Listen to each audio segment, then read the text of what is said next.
आप सभी का स्वागत है हमारे YouTube चैनल क्रोसेंट एस्ट्रो में। तो आज हम बात करेंगे एक ऐसी समस्या पे जिसमें कि हम सब ने देखा है कि अचानक से हमारे चलते काम बिगड़ने लग जाते हैं। तो इसको आम बोलचाल की भाषा में क्या बोला जाता है? बुरी नज़र लगना या नज़र का होना। तो आज इसी विषय पर बात करने के लिए हमारे साथ मौजूद हैं पंडित सनी कुमार जी। नमस्कार पंडित जी। नमस्कार जी। आपका स्वागत है हमारे YouTube जी। चैनल क्रोसेंट एस्ट्रो में। जी।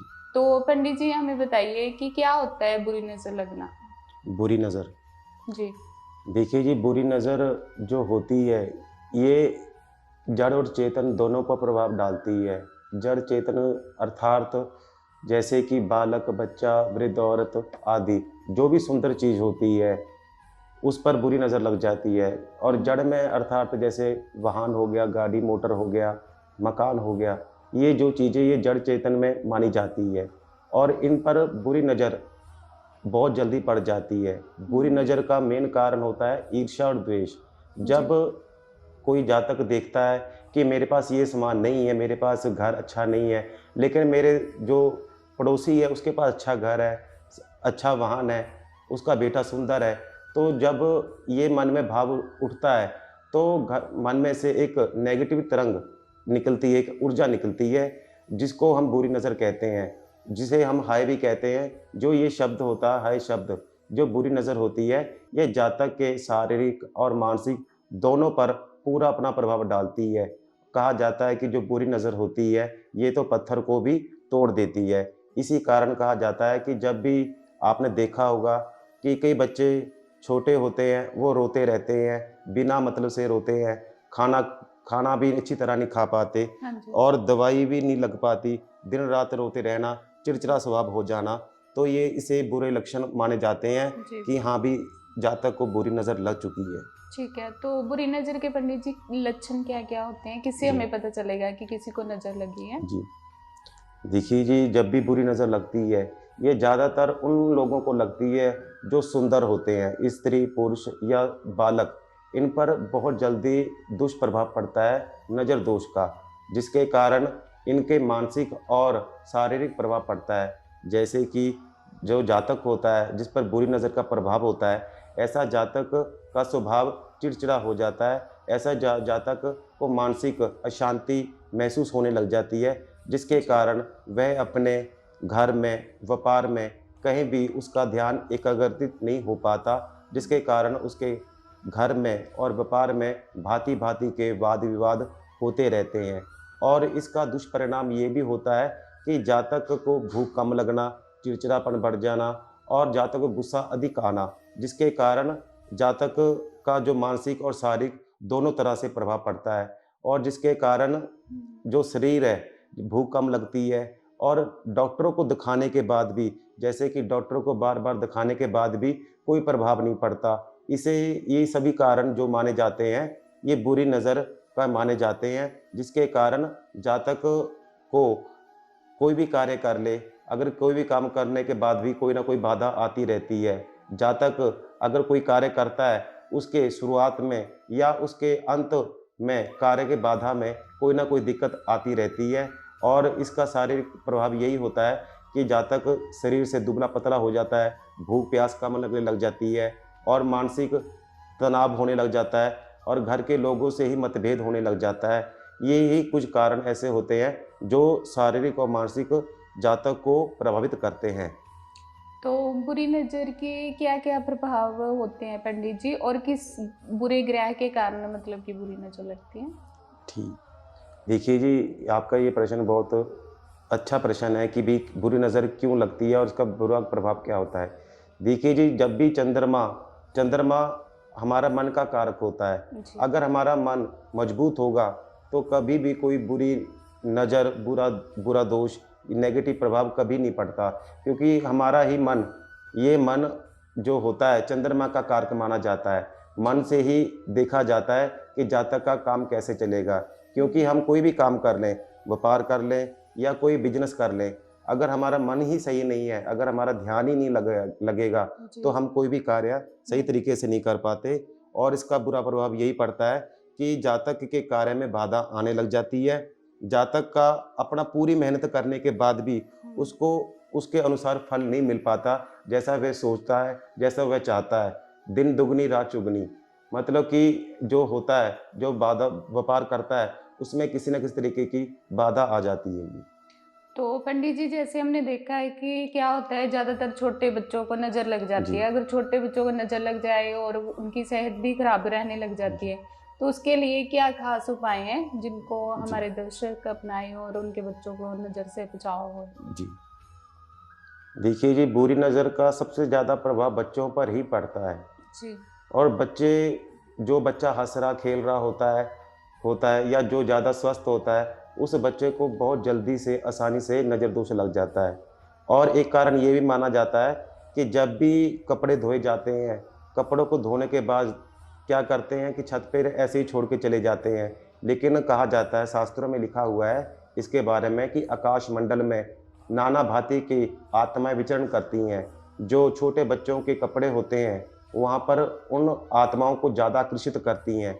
अगर ऐसे कपड़ों को जो रात भर ऊपर पड़े रहते हैं और सुबह उसी कपड़ों को पहन लिया जाए, छोटे जी, बच्चे जी। अगर पहनते हैं, तो इससे भी क्या होता है, बुरा प्रभाव पड़ता है। नज़र दोष या बुरी नज़र कहते हैं, ये इसका प्रभाव जी। पड़ता है।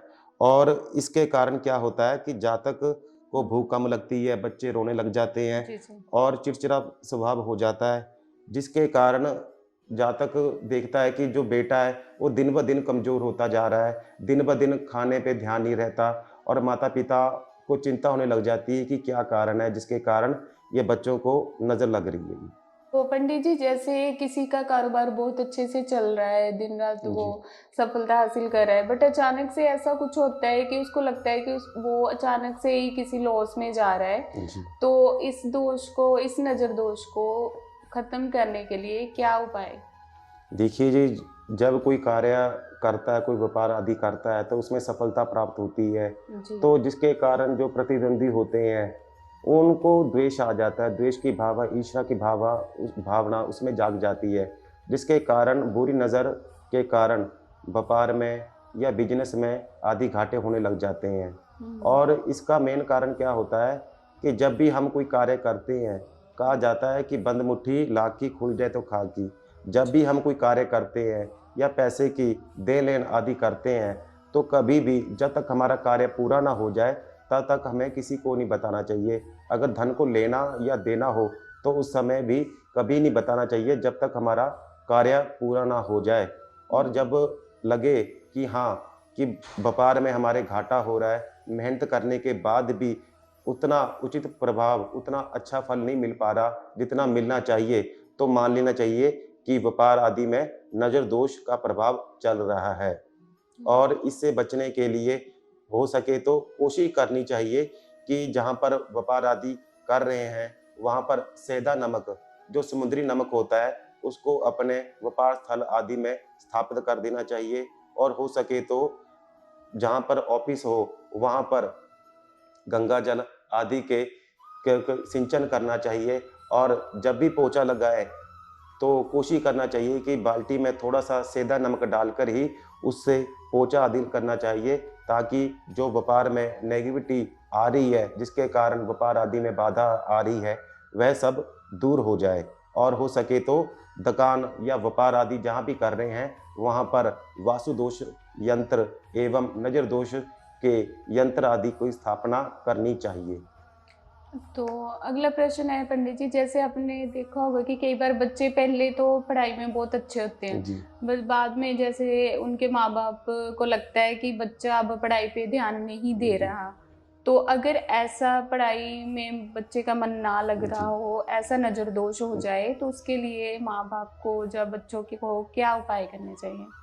जब भी बच्चों को लग रहा है कि भी बच्चे पढ़ाई में मन नहीं लगा पा रहे हैं, बच्चे का रुझान पढ़ाई में नहीं हो रहा है, उनकी रुचि नहीं हो रही, जी। तो इनके कारण यही होते हैं कि कोई ना कोई ऐसा वजह होती है जिसके कारण उनको नज़र लग जाती है। हुँ। और और पढ़ाई पे जैसे आपने देखा होगा कि बच्चे पढ़ लेते हैं, लेकिन परीक्षा के समय भूल जाते हैं। हाँ जी, हाँ या जी। फिर ऐसा भी हो जाता है कि जो जातक याद करता है, जैसे ही वह बताने जाता है या लिखने जाता है, तो उसके मन में से सब कुछ गायब हो जाता है। वह सोचने लग जाता है कि क्या कारण है कि वह भूल जाता है सब।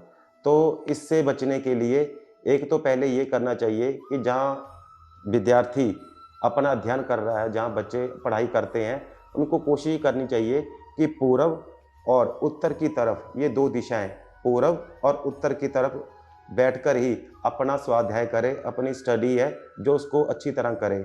और साथ ही ये कोशिश करनी चाहिए कि सरस्वती मंत्र का जाप करना चाहिए, जिससे कि यह एवं गुरु मंत्र का जाप करने से विद्या की प्राप्ति होती है। अगर विद्या में कोई बाधा आती है, उसको दूर करने में ये पूर्ण प्रभावकारी होता है। और जहाँ भी विद्या कक्ष हो, जहाँ बच्चों की पढ़ाई आदि होती है, कोशिश करें कि वहाँ का जो घर का कमरे का कलर है, वह वाइट हो, गुलाबी हो, केवल काला और नीला आदि रंग से परहेज़ करना चाहिए।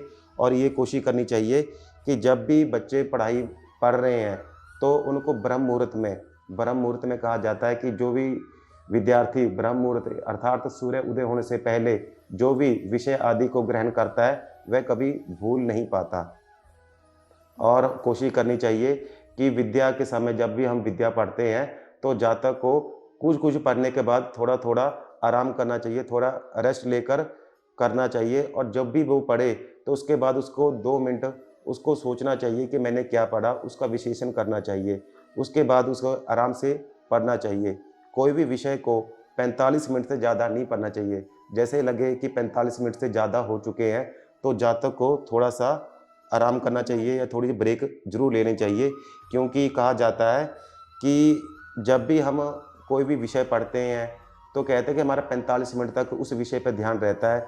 और 45 मिनट के बाद जो भी विषय पढ़ाया जा रहा है, वह सब दिमाग से ऊपर से चला जाता है। इसलिए कहा जाता है कि जब भी हम पढ़ाई करते हैं, तो पूर्व या उत्तर की तरफ मुख करके पढ़ना चाहिए। जी। सरस्वती मंत्र का जाप करना चाहिए, गुरु मंत्र का जाप करना चाहिए।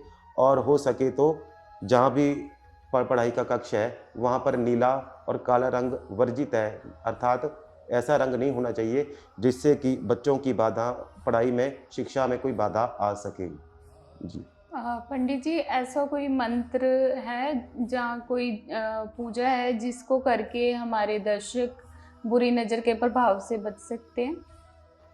देखिए जी, आपका ये बहुत अच्छा प्रश्न है कि भी ऐसा कौन-सा उपाय करें, मंत्र का जाप करें जिससे कि बुरी नज़र से हम बच सकें। जी। बुरी नज़र देखिए जी, जो बुरी नज़र होती है, ये जो नास्तिक होते हैं, जिसको जी। भगवान पे विश्वास ही नहीं होता, जी। ऐसे लोगों पर बहुत जल्दी प्रभाव पड़ता है जी। बुरी नज़र का।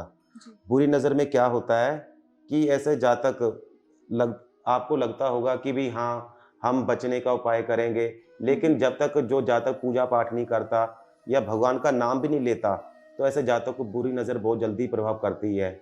और इससे बचने का केवल यही उपाय हो सकता है कि रोज़ मंदिर जाया जाए, जी। रोज़ मंदिर जाया जाए, पूजा पाठ की जाए, गायत्री मंत्र का जाप, महामृत्युंजय मंत्र का जाप या भैरव बाबा का जो बटुक महाराज है, उसका जाप करना चाहिए।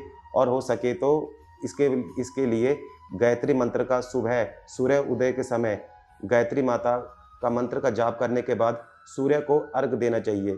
जो ऐसा करता है, उसको किसी प्रकार का नकारात्मक विचार आदि नहीं सताते। और हो सके तो जब भी लगे कि हाँ भई, कि हम मुझे बुरी नज़र का प्रभाव पड़ चुका है, जिसके कारण मेरे कार्य में बाधा आ रही है, तो उसको गुरु मंत्र का जाप या फिर अपनी अपने परंपरा के अनुसार जिसकी नाम दीक्षा ली है, उसका जाप करना चाहिए। अगर ना भी हो सके, तो केवल हनुमान चालीसा का जाप किया जाए, पाठ किया जाए। इससे भी नज़र दोष आदि से प्रभाव से बचा जा सकता है।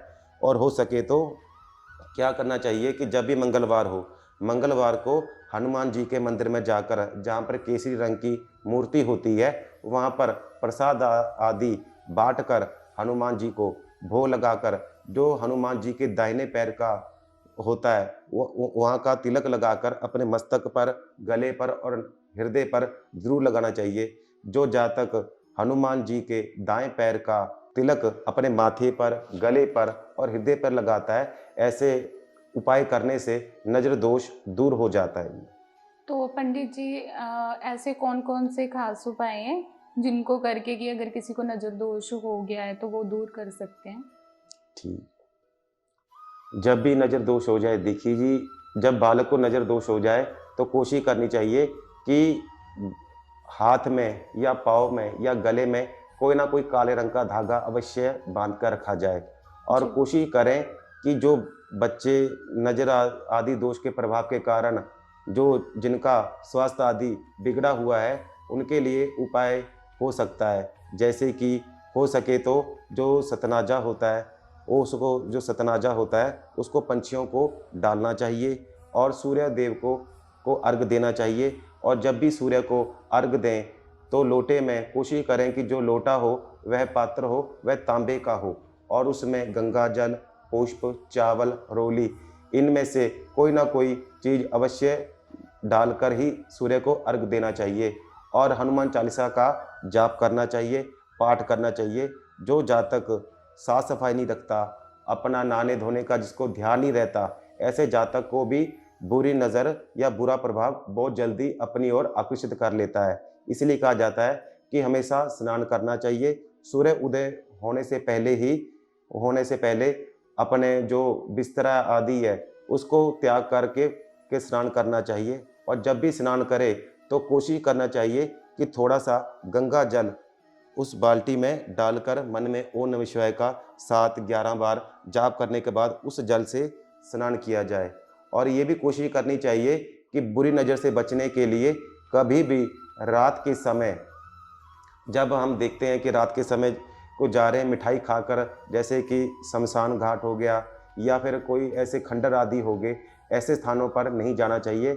और ना ही कभी ऐसे स्थानों पे या पवित्र स्थानों पे कुआँ, नदी या फिर पीपल आदि जो पूजनीय वृक्ष होते हैं, इनकी कभी भी बेअदबी नहीं करनी चाहिए। यहाँ पर कभी भी गंदगी आदि नहीं करनी चाहिए। और कोशिश करनी चाहिए कि कभी भी पूरे दोपहर के 12 बजे या पूरे रात के 12 बजे कभी भी कोई कार्य हो तो पूरे 12 बजे ना करके कुछ मिनट बाद किया जाए। और नज़र दोष से बचने के लिए हो सके तो जिनको लगता है कि भी हम बुरी नज़र में बचना चाहते हैं, तो उनको क्या करना चाहिए कि जब भी रविवार हो, रविवार को क्या करें कि बटुक अर्थात भैरव बाबा के मंदिर में रविवार के दिन 2 लड्डू एवं दो लड्डू एवं चिराग आदि बालकर ज्योत प्रज्वलित करके बटुक महाराज से प्रार्थना करनी चाहिए, निवेदन करनी चाहिए कि हमारा जो भी कष्ट है वह दूर हो जाए। और अब एक बात का ध्यान रखना चाहिए कि जब भी नज़र दोष हो तो उस समय बटुक महाराज का या काली माता का जो गायत्री है, काली माता का जाप करना चाहिए या अपने इष्ट दुर्गा माता का जाप करना चाहिए। इससे नज़र दोष में बचने का बहुत अच्छा उपाय है। और इससे बचने के लिए हमेशा अपने इष्ट का गुरु मंत्र का जाप करना चाहिए। साफ सफाई पे विशेष ध्यान देना चाहिए। जिस घर में गंदगी आदि होती है, उस घर में नकारात्मक दोष बहुत ज़्यादा अधिक मात्रा में होता है। इसलिए इन चीज़ों से हमें सावधानी बरतनी चाहिए। आपका बहुत बहुत धन्यवाद पंडित जी, धन्यवाद जी। क्रोसेंट एस्ट्रो यूट्यूब चैनल की तरफ से, कि आपने अपना कीमती समय हमें दिया। धन्यवाद। धन्यवाद जी।